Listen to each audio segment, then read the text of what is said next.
주님께서 여러분과 함께 또한 사제의 영과 함께 마르코가 전한 거룩한 복음입니다. 주님 영광 받으소서.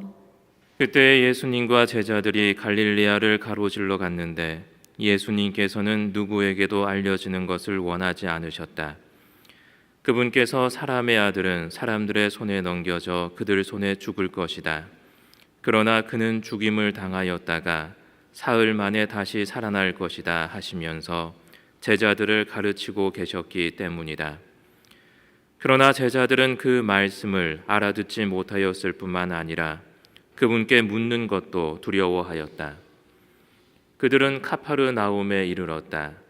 예수님께서는 집안에 계실 때에 제자들에게 너희는 길에서 무슨 일로 논쟁하였느냐 하고 물으셨다.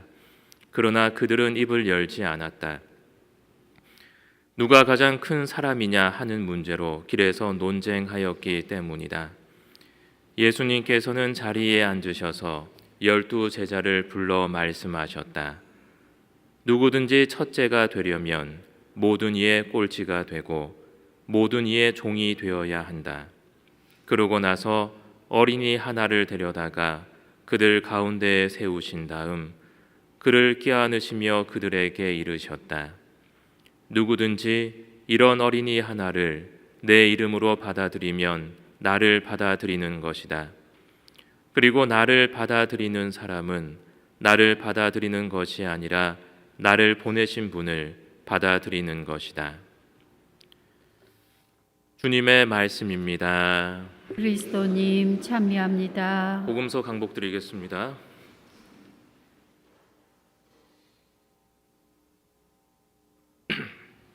네, 자리에 앉아 주십시오. 평화를 빕니다. 며칠 전인 9월 17일은 저희 프란치스코 성인의 오상축일이었습니다. 1224년 9월 14일 십자가 현양 축일 무렵에 프란치스코 성인은 라베르나 산에서 이제 기도를 하고 있었는데 이 기도 중에 오상을 받으신 것이죠. 그래서 올해가 바로 이 프란치스코 성인의 오상 800주년 되는 해이기 때문에 프란치스칸들은 올해 더 크게 이 오상에 대한 의미에 대해서 성찰하게 됩니다. 오상이란 무엇입니까? 한번 십자가를 한번 보시면 이 오상이 뭔지 아실 수 있으시겠죠. 바로 손 그리고 발에 난 그 상처 그리고 역구에 찔린 상처가 바로 오상인 것이죠. 이 상처를 보면서 우리는 그리스도의 고통과 그리고 순환을 떠올리게 됩니다. 그리고 그것을 감수하게 한 우리에 대한 예수님의 사랑을 생각할 수 있다는 것이죠. 예수님께서 그러한 오상을 받은 것은 바로 인간을 위해서 그렇게 하셨다는 것입니다. 그래서 프란치스코 성인의 시선은 항상 십자가에 못 박히신 그 주님을 향해 있습니다. 단순한 주님이 아니라 바로 십자가와 함께 하시는 그 주님을 항상 바라보고 있었다는 것이죠. 회개자인 프란치스코는 자신을 항상 죄인으로 여겼기 때문에 죄인에게 내려진 커다란 용서를 체험하게 됩니다. 많이 용서받았기 때문에 그는 더 많이 예수님을 사랑할 수 있었고 그를 용서하기 위해서 예수님이 십자가에 매달려 받은 상처에 더 많은 연민을 항상 가지고 있었다고 합니다. 그래서 그는 주님의 상처를 나누어 받기를 원했고, 왜냐하면 주님의 상처를 연민을 가지고 받기 때문에 그 상처를 함께하기를 원했고, 그리고 더 많이 자신을 사랑하는 하느님의 그 사랑을 체험하고 싶어 했습니다. 하느님에 대한 큰 사랑은 그리고 오상으로 응답을 받았던 것이죠. 그리스도의 큰 사랑은 자신을 사랑하는 사람을 자신의 모습으로, 예수님의 모습으로 변화시켰습니다. 그래서 그가 받은 오상은 고통이 아니라 바로 예수님의 큰 사랑을 확인하는 그러한 표시가 되었습니다. 그 고통이 크면 클수록 하느님의 사랑이 얼마나 큰 것인지 확인할 수 있었기 때문이며 사랑하는 이와 고통을 나눌 수 있기를 그가 원했기 때문입니다. 그리고 그 고통은 형제를 사랑하고 이웃을 사랑함으로써 오는 그러한 고통인 것이죠. 프란치스코 성인은 이 오상을 드러내지 않았습니다. 이 오상으로 인해서 사람들이 자신을 우러러 보는 것을 원하지 않았기 때문에 항상 이 상처를 감추고 다녔다는 것이죠. 프란치스코 성인의 오상을 생각하면서 오늘 독서와 복음을 묵상해 볼 수 있을 것 같습니다. 우리는 예수님의 오상을 받으려고 다투지 않습니다. 오상이란 무엇입니까? 바로 고통을 주는 상처죠. 그러한 오상을 우리가 가지고 생활한다면 얼마나 불편하고 얼마나 큰 아픔을 느껴야 하겠습니까? 손에 작은 가시만 박혔더라도 우리는 그 가시 때문에 항상 신경 쓰이고 생활을 또 제대로 할 수가 없는데 십자가에 있는 그러한 못에 뚫린 상처, 창에 찔린 상처를 가지고 생활한다는 것은 불가능한 일에 가깝다는 것이죠. 오히려 우리는 고통을 달라고 기도하지 않습니다. 오히려 고통을 없애달라고 기도하고 내가 가진 상처가 빨리 치유될 수 있도록 그러한 기도를 한다는 것입니다. 우리가 자신의 사랑 안에만 머물러 있는다면 우리는 사랑의 신비를 깨달을 수가 없다는 것이죠. 그래서 프란치스코에게 있어서 오상이란 우리에 대한 예수님의 사랑의 척도라는 것입니다. 오늘 복음에서 제자들은 의도적으로 고통에서 눈을 돌리고 누가 더 큰 사람이냐라는 문제로 다투고 있다는 것이죠. 그런 그들에게 예수님은 작고 연약한 어린이 하나를 자신의 이름으로 받아들여야 한다고 말씀을 하십니다.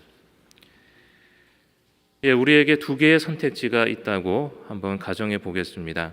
하나는 강하고 부유하고 아름다운 것이고 또 하나는 연약하고 작고 보잘것없는 것입니다.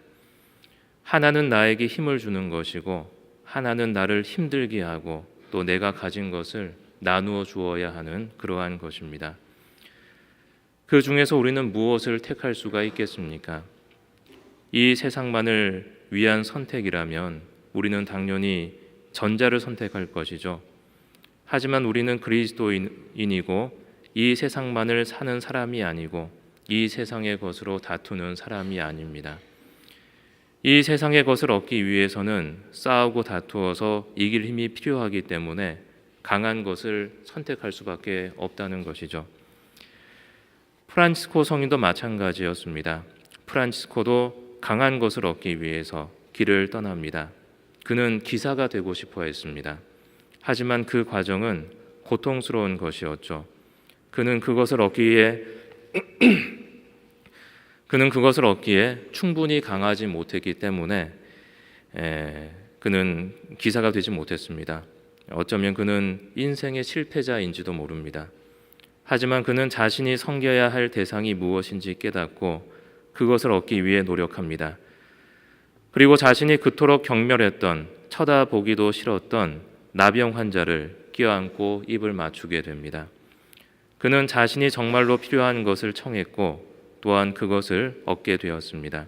그는 바로 인생의 말년에 또한 예수님의 오상을 얻을 수가 있었습니다.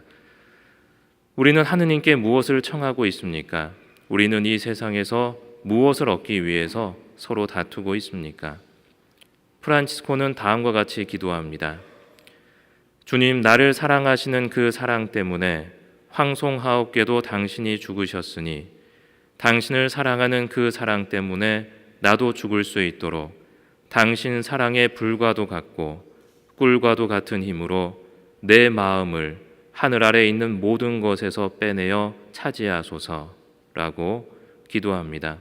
이 기도 안에서 프란치스코가 원하는 것이 무엇이고 또 프란치스코는 어떻게 오상을 받을 수 있었는가 하는 것을 우리가 생각해 볼 수가 있습니다.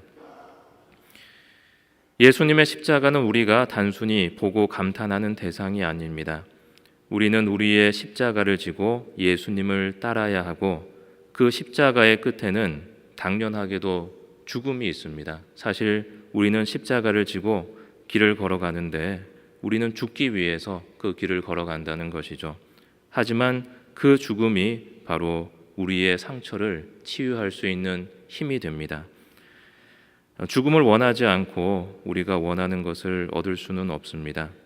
우리는 그 죽음을 청할 수 있도록, 그리고 우리가 완전히 가난해질 수 있도록 기도할 수 있는 그러한 신앙인이 되어야 하겠습니다. 모두 자리에서 일어서십시오. 우리의 신앙을 고백하겠습니다. 전능하신 천주 성부, 현재 창조주를 저는 믿나이다. 그 외아들 우리 주 예수 그리스도님 성령으로